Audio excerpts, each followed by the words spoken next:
Selamat pagi, siang, sore, Ibu Yohanisa Isanafi. Kami dari kelompok proposal tugas Project ICT Literacy ingin menjelaskan mengenai progres pemrograman kelompok kami. Sementara kelompok kami beranggotakan M. Irza Arifin Ngibadi, saya sendiri Konstantinus Novandita, kemudian Raka Agus Chandra, dan keempat Asar Prabu Bagaskara. Kelompok kami mengembangkan aplikasi Stock of Name berbasis web untuk manajemen operasi sekolah. Kemudian untuk bab 1 latar belakang akan coba dijelaskan oleh teman saya, Mas Raka Agus Chandra. Silakan, Mas. Baik, terima kasih Mas Novan. Untuk latar belakangnya kita mulai dari apa sih itu koperasi tersendiri itu. Yang pertama, koperasi sekolah adalah lembaga yang berdiri di suatu lingkungan sekolah dan beranggotakan siswa sekolah maupun perangkat sekolah lainnya. Koperasi sekolah dapat didirikan di berbagai jenjang pendidikan, mulai dari sekolah dasar, menengah pertama, menengah atas, ataupun kejuruan, dan lembaga-lembaga pendidikan lainnya. Stock of name adalah kegiatan perhitungan fisik persediaan barang yang ada dan bertujuan untuk mengetahui jumlah nyata suatu barang. Boleh lanjut, Mas Sofan? Baik, selanjutnya ada perumusan masalah. Bagaimana mengatasi tantangan masalah dalam pengelolaan koperasi yang meliputi kesulitan dalam pelaporan stok barang dan keuangan secara manual, serta implementasi aplikasi koperasi sekolah berbasis web yang meliputi penggunaan teknologi informasi dan komunikasi. Baik, terima kasih Mas Raka. Sementara untuk tujuan masalah akan dijelaskan oleh teman saya, Mas Asar Prabu Bagaskara. Silakan, Mas. Baik, terima kasih. Untuk tujuan masalah sendiri itu ada efisiensi pengelolaan stok. Tujuannya yaitu meningkatkan efisiensi pengelolaan stok operasi melalui aplikasi Stock of Name, sehingga proses manajemen stok dapat dilakukan secara cepat, akurat, dan mengurangi kelebihan dan kekurangan barang. Yang kedua ada pemantauan real time, yaitu manajemen admin dapat melacak perubahan stok secara langsung, meminimalkan potensi kerugian akibat kesalahan pengelolaan stok.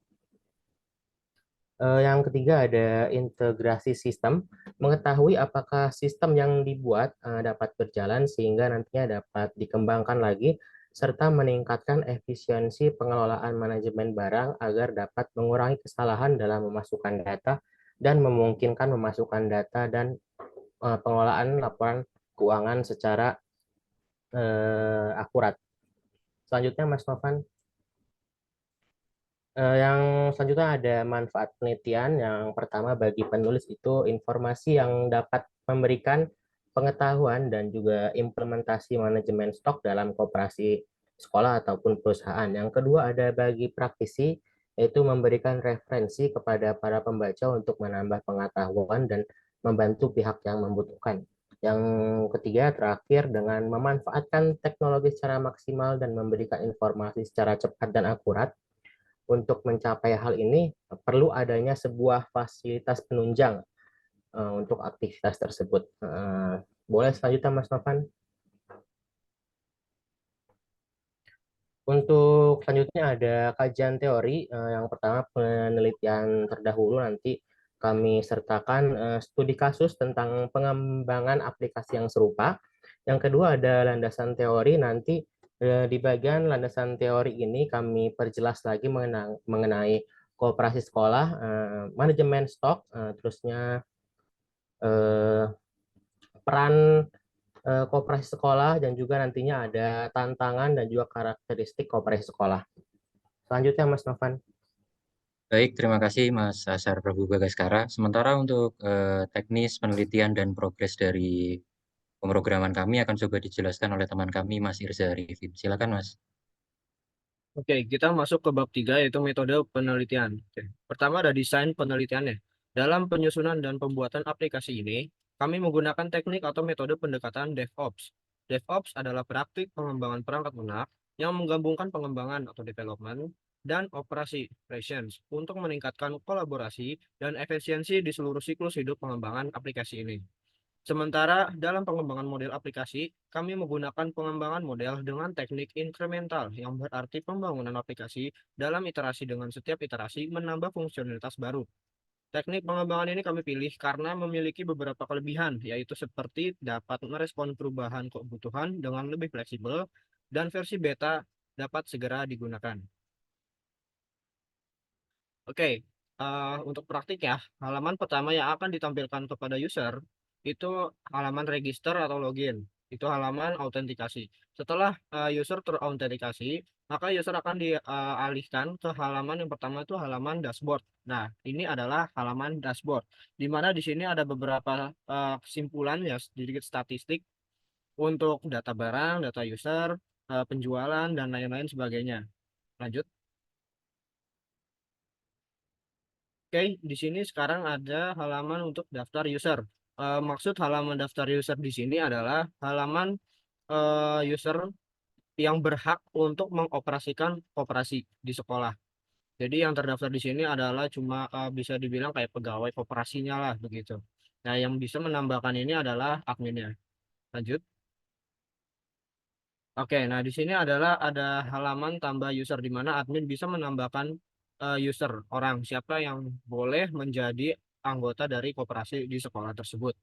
Situ ada nambah nama, kelas, segala macam, nah, ada nambah profil fotonya juga. Lanjut.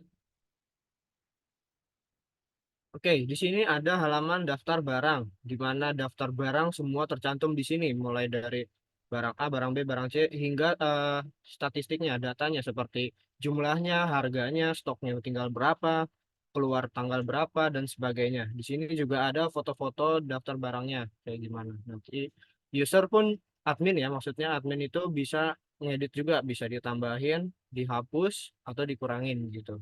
Lanjut. Oke, di sini ada halaman daftar transaksi. Jadi di aplikasi kita ini kita menggunakan yang namanya microservice, di mana ada 3 sistem yang berbeda. Nah, yang barusan ditampilkan semuanya itu adalah halaman service sistem induknya, di mana 2 lagi, yang pertama itu untuk halaman kasir, yang kedua itu untuk sistem eh, real time, untuk sinkronisasi data secara real time. Nah, nanti di halaman kasir itu bertujuan digunakan ya apa namanya oleh kasir itu sendiri untuk tujuan transaksi, data barang keluar, data barang masuk, dan lain sebagainya. Nah, nanti di halaman kasir itu kan akan mengubah data barang, nanti tersinkronisasi langsung di halaman ini. Jadi datanya itu real time. Jadi oleh admin pun ketahuan ini barangnya sudah terjual berapa, stoknya berapa, sisanya berapa, dan lain sebagainya. Lanjut, Mas. Oke, di sini ada halaman data laporan. Di laporan ini ada sedikit statistiknya ya, ada chartnya, ringkasan penjualan.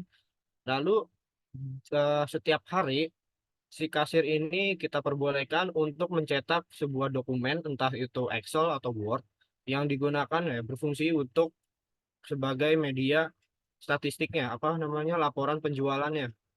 Kayak hari ini barang ini terjual berapa dan lain sebagainya. Nanti si kasir ini tinggal ngeklik aja button, akan tergenerate otomatis semua laporan barangnya yang terjual berapa, dapat pemasukannya berapa, omsetnya berapa, dan yang barang restock berapa, dan lain sebagainya. Nanti di halaman admin juga bisa ngelihat itu laporannya benar atau enggak kayak gitu. Lanjut. Oke, sekian mungkin penjelasan tentang ininya teknisnya dari saya. Silakan lanjut Mas Novan. Baik, terima kasih Mas Irsa. Sekiranya demikian mengenai progres dari kami yang bisa kami sampaikan. Mengenai progres kami bisa dibilang kurang lebih 50% hingga di UTS ini.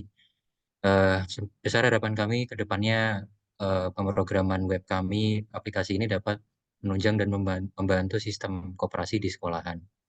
Apabila ada salah kata dan kurang berkenan, kami berempat mohon maaf. Terima kasih sebesar-besarnya. Demikian presentasi dari kami. Terima kasih.